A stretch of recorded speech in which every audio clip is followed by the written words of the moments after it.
Airbus dan Boeing memproduksi pesawat yang menjalankan misi serupa. Mereka melintasi samudra, mengangkut jutaan penumpang, menghubungkan benua, dan bersaing untuk kontrak yang sama. Namun, di balik badan pesawat putih, sayap efisiensi tinggi, dan mesin raksasa mereka, terdapat dua filosofi yang bertentangan. Masing-masing perusahaan telah mengembangkan cara yang berbeda dalam menentukan siapa yang berhak menentukan keputusan akhir di udara, bagaimana pilot harus dilatih, bagaimana kokpit dirancang, bagaimana konsumsi bahan bakar dikurangi, dan bagaimana memenangkan perang komersial senilai ratusan miliar dolar. Sepanjang sebagian besar abad ke-20, Boeing mewakili kekuatan industri Amerika Serikat. Perusahaan ini tumbuh di negara dengan pasar domestik yang sangat besar, jarak yang luas, maskapai penerbangan yang kuat, dan industri militer yang mendorong kemajuan teknologi dengan kecepatan luar biasa. Perang Dunia VI meninggalkan infrastruktur penerbangan yang sangat besar, pabrik-pabrik yang terlatih untuk produksi massal, para insinyur yang terbiasa memecahkan masalah ekstrim, dan budaya The di mana integration of penerbangan these merupakan designs is bagian dari critical to kekuatan maintaining strategis our negara. strategic advantage. Warisan itu sangat membentuk Boeing. Perusahaan ini belajar membangun pesawat yang tangguh, terukur, dan dominan secara komersial. Pesawat pembom besarnya menunjukkan kemampuan industri, dan kemudian pesawat sipilnya mentransfer keahlian itu ke transportasi penumpang. Boeing 707 mengantarkan era jet komersial antar benua bagi banyak maskapai penerbangan. Boeing 747 mengubah skala perjalanan udara.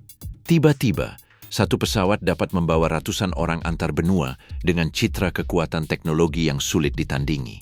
Boeing tumbuh sebagai perusahaan yang sudah berada di puncak. Tantangannya adalah mempertahankan kepemimpinannya, meningkatkan produk-produk yang sukses, dan menanggapi maskapai penerbangan dengan pesawat yang menguntungkan. Logikanya bersifat kumulatif. Setiap model dibangun di atas apa yang telah ada sebelumnya, setiap peningkatan memanfaatkan fondasi yang telah terbukti, dan setiap keputusan bertujuan untuk mengurangi resiko bisnis. Kontinuitas ini menjadi salah satu kekuatan terbesarnya dan, seiring waktu, juga menjadi sumber kekakuan. Airbus lahir dari situasi yang sama sekali berbeda. Eropa memiliki tradisi penerbangan yang hebat, tetapi para produsennya terfragmentasi. Prancis, Inggris Raya, Jerman, dan negara-negara lain mengembangkan proyek mereka sendiri yang seringkali brilian secara teknis, tetapi terlalu mahal untuk bersaing dengan skala Amerika. Sementara Boeing, Douglas, dan Lockheed mendominasi sebagian besar pasar internasional, Eropa menyaksikan pabrik-pabriknya kehilangan pangsa pasar. Penciptaan Airbus merupakan respons industri dan politik. Beberapa pemerintah Eropa memahami bahwa tidak ada satu negara pun yang dapat menantang kekuatan Amerika Serikat dalam penerbangan komersial. Solusinya adalah membangun konsorsium internasional, membagi tugas di antara negara-negara, memusatkan sumber daya, dan menerima bahwa tujuan utama adalah bertahan hidup. Airbus lahir sebagai tindakan integrasi Eropa yang diterapkan pada salah satu industri paling kompleks di planet ini. Asal-usul ini menjelaskan banyak perbedaan selanjutnya. Boeing merancang dari keamanan perusahaan yang sudah mapan. Airbus merancang di bawah tekanan untuk menunjukkan bahwa Eropa masih dapat membangun pesawat yang kompetitif. Boeing mampu berevolusi. Airbus perlu memberikan kejutan. Boeing menjual kepercayaan yang telah terakumulasi. Airbus harus menawarkan keunggulan yang jelas untuk meyakinkan maskapai penerbangan yang terbiasa membeli pesawat Amerika.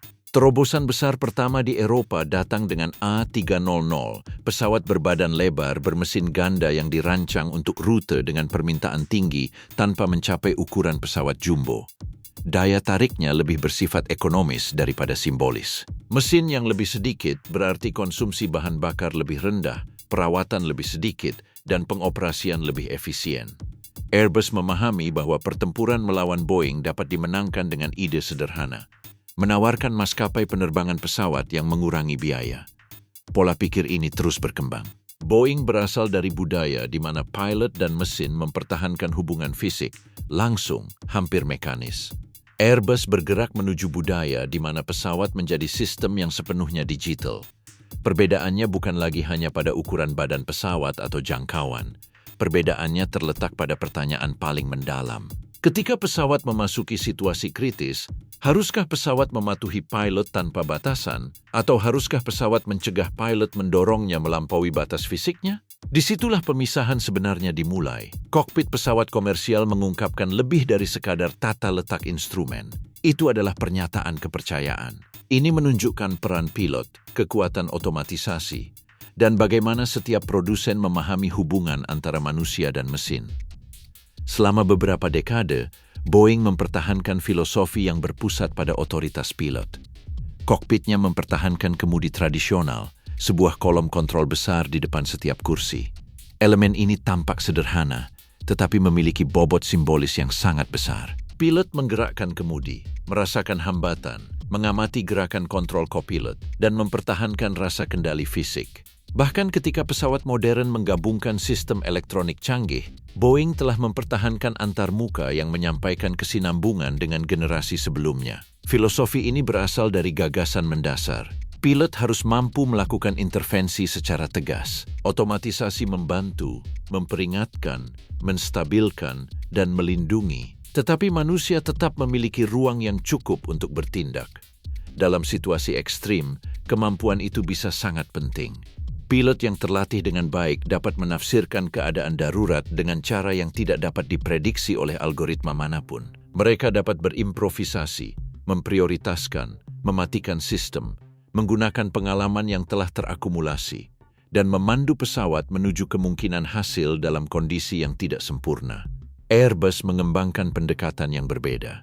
Bagi pabrikan Eropa ini, keselamatan juga berarti mencegah kesalahan manusia membawa pesawat keluar dari batas penerbangannya. Batas penerbangan adalah serangkaian batasan fisik di mana pesawat dapat beroperasi dengan aman.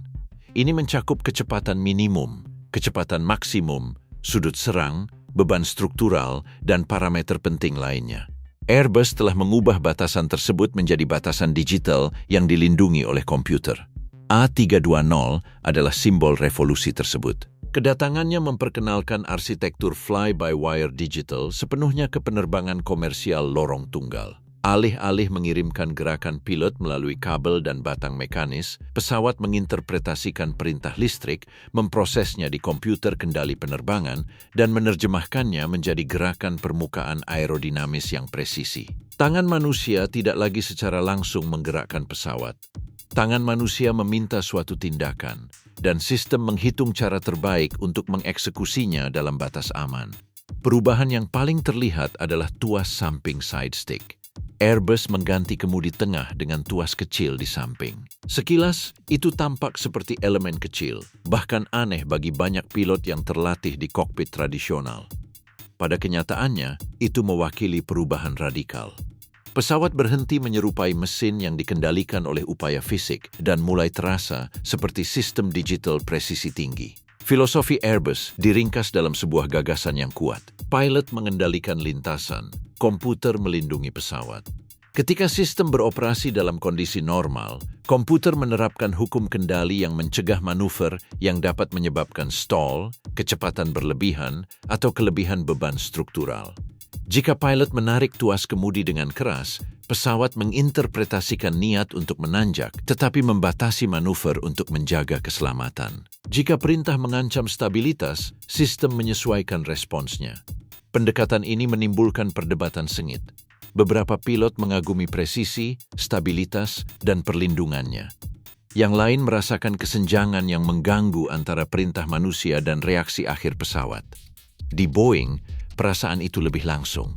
Di Airbus, perasaan itu lebih tersaring. Perbedaan ini memicu persaingan yang hampir filosofis selama bertahun-tahun. Boeing lebih mempercayai penilaian akhir pilot. Airbus lebih mempercayai arsitektur yang dirancang untuk mencegah pilot dalam keadaan stres melewati batas-batas berbahaya. Realitas teknis jauh lebih kompleks daripada karikatur apapun. Boeing juga menggunakan otomatisasi canggih. Airbus juga memungkinkan penurunan aturan penerbangan di mana pilot diberi tanggung jawab manual yang lebih besar. Baik Boeing maupun Airbus tidak membangun pesawat yang sederhana. Keduanya mengintegrasikan lapisan redundan, banyak sensor, prosedur yang ketat, dan sertifikasi yang teliti.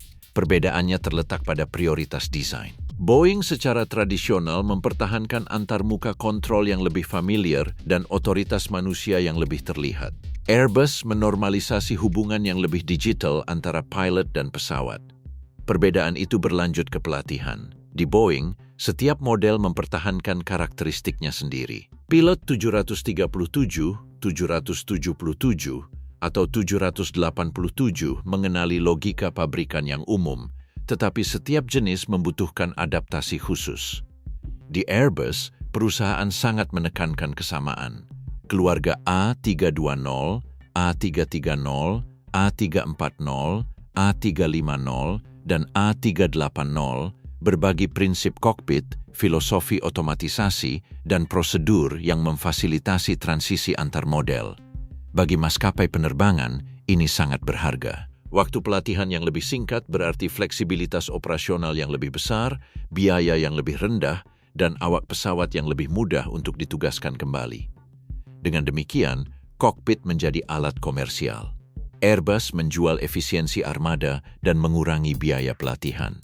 Boeing menjual kontinuitas, keakraban, dan kepercayaan pada platform yang telah terbukti. Kedua tawaran tersebut masuk akal. Keduanya menjawab kebutuhan nyata, dan keduanya membawa persaingan ke tingkat di mana rekayasa, ekonomi, dan psikologi pilot menjadi sepenuhnya saling terkait. Perbedaan antara Airbus dan Boeing juga terlihat jelas di kantor-kantor maskapai penerbangan. Di sana, masa depan ribuan rute, jutaan penumpang, dan kontrak yang dapat menopang pabrik selama beberapa dekade diputuskan.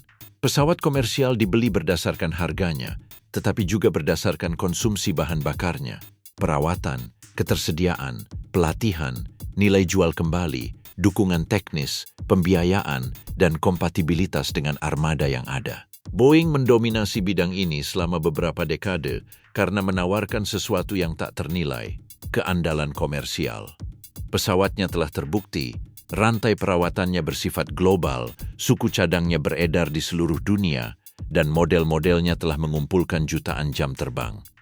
Bagi sebuah maskapai penerbangan, membeli Boeing berarti berintegrasi ke dalam ekosistem yang sudah dikenal. Kepercayaan ini bertindak sebagai penghalang masuk bagi pesaing baru manapun. Airbus harus secara agresif menembus penghalang ini. Tantangan pertamanya adalah persepsi. Banyak maskapai penerbangan memandang konsorsium Eropa sebagai eksperimen politik, aliansi yang rumit antara negara-negara dengan kepentingan yang berbeda. Produsen perlu menunjukkan bahwa mereka dapat mengirimkan pesawat yang andal, memberikan dukungan teknis global, dan mempertahankan program selama beberapa dekade. Untuk mempercepat adopsi, Airbus menawarkan persyaratan komersial yang sangat kompetitif, pembiayaan yang menarik, dan perjanjian yang mengurangi risiko bagi pelanggan. Kebijakan industri Eropa juga berperan. Airbus menerima dukungan negara pada berbagai tahap pengembangannya, khususnya melalui pinjaman yang dapat dikembalikan dan struktur pembiayaan yang dikritik Amerika Serikat selama bertahun-tahun. Boeing, di sisi lain, juga mendapat manfaat dari kontrak militer, penelitian publik, insentif pajak, dan hubungan yang erat dengan industri kedirgantaraan Amerika. Selama beberapa dekade, persaingan komersial meluas ke organisasi internasional, di mana masing-masing pihak menuduh pihak lain menerima keuntungan yang tidak adil. Di luar perselisihan hukum, Airbus menemukan senjata komersial yang luar biasa dalam komunitas kokpit. Maskapai penerbangan yang mengoperasikan beberapa model Airbus dapat memindahkan pilot antar keluarga dengan lebih mudah daripada di armada yang sangat heterogen. Detail itu mengubah ekonomi sehari-hari. Dalam penerbangan, setiap jam pelatihan, setiap simulator, setiap peringkat, dan setiap pemesanan awak membutuhkan biaya. Desain yang menyederhanakan jaringan internal ini menjadi keunggulan kompetitif. Boeing merespons dengan kekuatannya sendiri, basis terpasang yang besar. Ribuan pilot telah dilatih di pesawat Boeing. Ribuan teknisi sudah familiar dengan sistemnya. Banyak maskapai penerbangan memiliki hanggar, suku cadang, dan prosedur yang disesuaikan dengan modelnya. Mengganti pabrikan melibatkan biaya tersembunyi. Itulah mengapa kelanjutan produksi 737 sangat penting. Keluarga 737 menjadi salah satu lini pesawat paling sukses dalam sejarah karena memungkinkan maskapai penerbangan untuk memperbarui armada mereka tanpa sepenuhnya mengganggu ekosistem operasional mereka.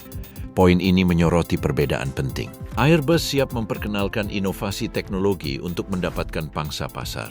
Boeing cenderung memperluas platform yang sukses untuk melindungi pelanggannya dari perubahan mendadak. Airbus mengusulkan lompatan menuju logika digital yang umum.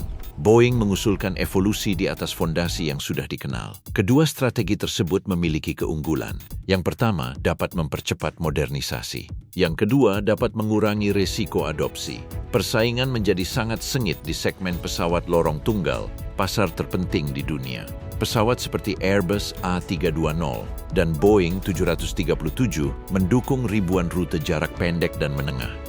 Mereka adalah jantung dari maskapai penerbangan tradisional, maskapai penerbangan berbiaya rendah, dan jaringan regional. Siapapun yang mendominasi segmen ini mengendalikan bagian penting dari masa depan penerbangan komersial. Airbus berhasil mengkonsolidasikan keluarga A320 sebagai alternatif yang sangat menarik. Kabin modernnya, efisiensi, dan kesamaan memungkinkannya untuk tumbuh di pasar, di mana Boeing tampak tak tersentuh. Boeing mempertahankan 737 dengan peningkatan berturut-turut, versi baru, peningkatan mesin, dan janji kontinuitas yang konstan bagi operator yang ada. Selama bertahun-tahun, persaingan itu seimbang, sengit, dan sangat menguntungkan bagi kedua perusahaan. Namun, tekanan persaingan juga menghasilkan insentif yang berbahaya. Ketika setiap poin persentase konsumsi penting, ketika setiap bulan keterlambatan dapat memberikan kontrak kepada pesaing, dan ketika setiap program menelan biaya puluhan miliar dolar, perusahaan menghadapi godaan yang konstan untuk memperpanjang desain lama, mempercepat sertifikasi, menjanjikan pelatihan minimal, dan menyajikan pembaruan sebagai perubahan sederhana. Di arena itu, persaingan antara Airbus dan Boeing berhenti menjadi kompetisi elegan antar insinyur. Itu menjadi ujian ekstrim bagi budaya perusahaan. Pada awal abad ke-21, Airbus dan Boeing bertaruh berlawanan tentang bagaimana dunia akan terbang.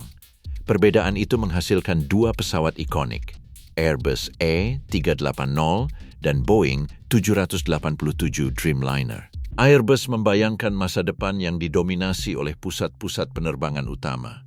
Menurut visi ini, lalu lintas udara akan terus terkonsentrasi di bandara raksasa seperti London Heathrow, Paris Charles de Gaulle, Frankfurt, Dubai, Singapura, dan Los Angeles. Kepadatan akan meningkat, slot penerbangan akan semakin berharga, dan maskapai penerbangan perlu mengangkut penumpang sebanyak mungkin pada setiap pendaratan dan lepas landas. Jawaban logisnya adalah pesawat bertingkat 2 yang sangat besar yang mampu mengangkut penumpang dalam jumlah luar biasa antara simpul-simpul internasional utama.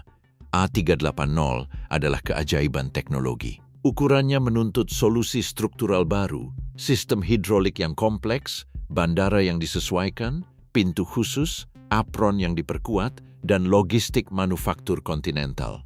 Komponen raksasa dikirim dari berbagai negara Eropa ke Toulouse, tempat pesawat terakhir dirakit. Program tersebut mencerminkan impian Eropa untuk melampaui Boeing di arena simbolis yang telah didominasi oleh 747 selama beberapa dekade. Pesawat terbesar, paling megah, dan paling mudah dikenali di dunia. Boeing memilih jalan yang berbeda. Perusahaan tersebut bertaruh pada masa depan rute langsung. Alih-alih mengangkut sejumlah besar penumpang antar hub, 787 akan memungkinkan koneksi langsung antar kota-kota sekunder dengan konsumsi bahan bakar yang lebih rendah dan pengalaman kabin yang lebih modern. Kuncinya terletak pada penggunaan material komposit yang ekstensif, mesin yang efisien, sistem kelistrikan canggih, dan struktur yang dirancang untuk mengurangi biaya operasional pada penerbangan jarak jauh dengan jumlah penumpang yang lebih sedikit daripada pesawat super jumbo. Kontrasnya sangat mencolok. Airbus memilih konsentrasi, Boeing memilih dispersi. Airbus membangun pesawat raksasa untuk bandara-bandara raksasa. Boeing membangun pesawat yang lebih fleksibel untuk jaringan yang lebih ramping. Airbus membayangkan masa depan sebagai jaringan hub utama. Boeing melihatnya sebagai jaringan koneksi langsung. Pasar pada akhirnya lebih menyukai fleksibilitas. A380 bekerja sangat baik untuk operator tertentu, terutama Emirates, yang membangun sebagian modelnya di sekitar Dubai sebagai hub global utama. Namun, banyak maskapai penerbangan kesulitan untuk mengisi pesawat sebesar itu secara menguntungkan sepanjang tahun. 4 mesin berarti kompleksitas yang lebih besar dan biaya yang lebih tinggi di era yang menghargai efisiensi pesawat bermesin ganda jarak jauh. Pesawat ini menawarkan pengalaman penumpang yang spektakuler dan citra yang kuat untuk merek maskapai penerbangan, tetapi ekonominya bergantung pada kondisi yang sangat spesifik. 787 juga menghadapi masalah pengembangan yang serius. Boeing mengalami penundaan, pembengkakan biaya, kesulitan produksi, dan kegagalan awal terkait baterai. Meskipun demikian, ide inti dari program ini selaras dengan pasar yang berkembang. Maskapai penerbangan mencari pesawat yang efisien, yang mampu membuka rute langsung dengan risiko yang lebih rendah. Pesawat dengan kapasitas lebih kecil daripada A380, tetapi dengan jangkauan jauh dan konsumsi bahan bakar yang relatif rendah, memungkinkan mereka untuk menguji rute baru tanpa bergantung pada permintaan yang besar. Kisah A380 dan 787 mengungkapkan perbedaan mendalam antara Airbus dan Boeing, tetapi juga sebuah ironi. Airbus, perusahaan yang diasosiasikan dengan efisiensi digital dan presisi operasional, pada saat itu memilih mesin yang monumental. Boeing, perusahaan yang menjunjung tradisi dan keberlanjutan, memilih struktur radikal dengan material komposit dan jaringan udara yang lebih fleksibel. Persaingan tersebut tidak pernah sekadar pertentangan antara kaum konservatif dan inovator. Masing-masing perusahaan telah berani dan berhati-hati pada waktu yang berbeda. Kegagalan komersial A380 memberi Airbus pelajaran pahit. Sebuah pesawat bisa secara teknis brilian, tetapi secara ekonomi terbatas. Rekayasa dapat memecahkan masalah membuat pesawat raksasa terbang, tetapi pasar yang menentukan apakah pesawat raksasa itu sesuai dengan jaringan nyata maskapai penerbangan, bandara, dan penumpang. Boeing memenangkan pertaruhan strategis khusus itu dengan 787, meskipun membayar harga mahal dalam hal kompleksitas industri. Sementara itu, Airbus menemukan balas dendam yang lebih tenang dengan A350, pesawat bermesin ganda jarak jauh yang efisien dan juga dibangun dengan material komposit.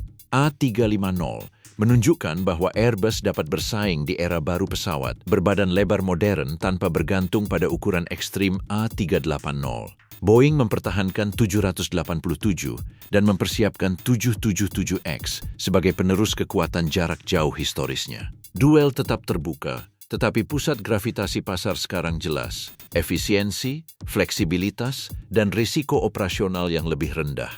Namun, kesenjangan antara Airbus dan Boeing mencapai titik paling kritisnya dengan 737 MAX. Episode ini merangkum tekanan persaingan selama beberapa dekade, kontinuitas platform, janji biaya rendah kepada maskapai penerbangan, dan ketegangan internal di dalam Boeing. Asal-muasalnya secara komersial jelas. Airbus meluncurkan A320 Neo, versi yang lebih efisien dari keluarga A320 dengan mesin baru dan peningkatan aerodinamis. Maskapai penerbangan bereaksi keras karena bahan bakar merupakan salah satu biaya operasional terbesar. Penghematan persentase pada ribuan penerbangan setiap tahun dapat berarti jutaan dolar. Boeing perlu merespons dengan cepat untuk melindungi pelanggannya dan mencegah migrasi massal ke Airbus. Opsi paling bersih adalah mengembangkan pesawat baru sepenuhnya. Keputusan itu membutuhkan waktu bertahun-tahun, investasi kolosal, dan risiko komersial yang sangat besar. Boeing memilih untuk meningkatkan 737 lagi. Hasilnya adalah 737 MAX yang dilengkapi dengan mesin yang lebih besar dan lebih efisien. Tetapi 737 adalah platform dengan akar yang lama, dirancang pada era ketika mesin lebih kecil dan pesawat relatif rendah ke tanah. Mengintegrasikan mesin modern ke dalam arsitektur tersebut membutuhkan penyesuaian posisi dan desain. Perubahan ini mengubah karakteristik penanganan tertentu dalam kondisi spesifik. Untuk mempertahankan rasa pengendalian yang kompatibel dengan versi sebelumnya dan memfasilitasi sertifikasi sebagai evolusi dari 737, Boeing memasukkan MCAS, Sistem Peningkatan Karakteristik Maneuver. Fungsinya adalah untuk menggerakkan penstabil horizontal untuk membantu menurunkan hidung pesawat dalam skenario sudut serang tinggi tertentu. Masalahnya adalah kombinasi desain, sertifikasi, informasi, dan pelatihan. Sistem ini awalnya bergantung pada data yang rentan terhadap kesalahan pembacaan sensor. Keberadaan dan perilakunya kurang terintegrasi ke dalam kesadaran operasional banyak pilot. Menyusul kecelakaan Lion Air 610 pada tahun 2018 dan kecelakaan Ethiopian Airlines 302 pada tahun 2019, dunia menyadari bahwa solusi yang dirancang untuk menjaga kesinambungan justru menciptakan krisis kepercayaan yang belum pernah terjadi sebelumnya bagi Boeing. Dampaknya sangat besar. Armada 737 MX dihentikan operasinya di seluruh dunia. Regulator internasional meninjau prosedur, perangkat lunak, pelatihan, dan sertifikasi. Boeing menghadapi investigasi, tuntutan hukum, biaya yang sangat besar, dan kerusakan reputasi yang mendalam. Perusahaan yang selama beberapa dekade telah melambangkan rekayasa yang kuat dan dominasi industri kini dikaitkan dengan pertanyaan yang tidak nyaman. Sejauh mana tekanan komersial telah menggantikan otoritas teknis? Episode ini sering disajikan sebagai kemenangan moral bagi Airbus, tetapi interpretasi yang lebih akurat berbeda. 737 MAX mengungkapkan resiko budaya yang terlalu bergantung pada kontinuitas ketika lingkungan teknis menuntut perubahan besar. Boeing mencoba melindungi keakraban 737 dan menghindari biaya pelatihan bagi maskapai penerbangan. Strategi itu telah berhasil selama beberapa dekade. Dengan MX, strategi itu mencapai batas kritis. Airbus juga menghadapi kecelakaan, kegagalan, keputusan kontroversial, dan program yang bermasalah. Penerbangan komersial adalah industri di mana setiap produsen hidup dengan risiko ekstrim. Namun, kasus Max menghantam Boeing tepat di inti identitasnya, karena hal itu memengaruhi persis apa yang telah dijanjikan perusahaan selama bertahun-tahun. Evolusi yang aman, familiar, dan terkontrol. Paradoksnya sangat mendalam. Boeing telah membangun sebagian reputasinya berdasarkan otoritas pilot dan penolakan terhadap otomatisasi yang terlalu mengganggu. Max akhirnya terjebak dalam krisis yang disebabkan oleh sistem otomatis yang logika dan cakupannya tidak dikomunikasikan dengan cukup baik. Airbus, yang selama bertahun-tahun dikritik karena menempatkan komputer di antara pilot dan pesawat, diposisikan sebagai perusahaan yang otomatisasinya lebih terintegrasi dalam filosofi yang eksplisit dan terlatih dengan baik. Kasus ini mengubah hubungan antara produsen, regulator, dan maskapai penerbangan. Kasus ini juga memperkuat gagasan bahwa keselamatan modern bergantung pada rekayasa dan transparansi. Suatu sistem mungkin berfungsi secara teknis, tetapi perlu dipahami oleh mereka yang harus menggunakannya dalam keadaan darurat. Pada pesawat komersial, perangkat lunak, pelatihan, dokumentasi, dan budaya perusahaan semuanya merupakan bagian dari sistem keselamatan yang sama. Saat ini, Airbus dan Boeing tetap menjadi dua raksasa yang sangat diperlukan. Dunia membutuhkan keduanya. Maskapai penerbangan bergantung pada dua pemasok utama ini untuk menghindari konsentrasi yang lebih besar. Bandara, rantai pasokan, perusahaan penyewaan pesawat, produsen mesin, dan regulator semuanya beroperasi dalam keseimbangan yang rapuh, di mana setiap langkah oleh satu pihak memengaruhi pihak lain. Airbus memasuki tahap ini dengan posisi yang sangat kuat di pasar pesawat lorong tunggal. Keluarga A320 Neo terus diminati, dan A321 Neo, terutama versi jarak jauhnya, telah membuka rute yang sebelumnya membutuhkan pesawat yang lebih besar. Model ini telah menjadi alat strategis bagi maskapai penerbangan yang mencari penerbangan lintas benua atau lintas Atlantik dengan kapasitas lebih rendah dan ekonomi yang lebih baik. Airbus telah berhasil mengubah pesawat lorong tunggal menjadi platform yang mampu menantang, bahkan segmen yang secara tradisional dilayani oleh pesawat berbadan lebar yang lebih kecil. Boeing mempertahankan kekuatan esensialnya. Pesawat 787 tetap menjadi landasan penerbangan jarak jauh modern. Pesawat 777 mempertahankan kehadiran yang signifikan pada rute-rute berkapasitas tinggi, dan 777X di masa depan bertujuan untuk memperbarui posisi tersebut dengan efisiensi yang lebih besar. Pesawat 737 MX setelah modifikasi, peninjauan regulasi, dan kembali beroperasi, terus menerima pesanan karena banyak maskapai penerbangan sudah memiliki ekosistem Boeing dan membutuhkan pesawat lorong tunggal yang efisien.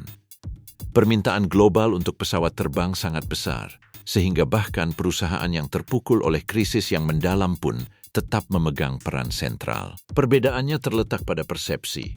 Airbus memproyeksikan citra stabilitas komersial dan keunggulan produk lorong tunggal. Boeing memproyeksikan citra pemulihan, kewaspadaan regulasi, dan pembangunan kembali budaya. Persepsi itu sangat penting dalam industri di mana kontrak ditandatangani selama 20 atau 30 tahun. Maskapai penerbangan membeli pesawat, tetapi juga membeli kepercayaan di masa depan. Suku cadang, pengiriman, dukungan, peningkatan, nilai sisa, dan kredibilitas publik. Rantai pasokan menambahkan lapisan lain.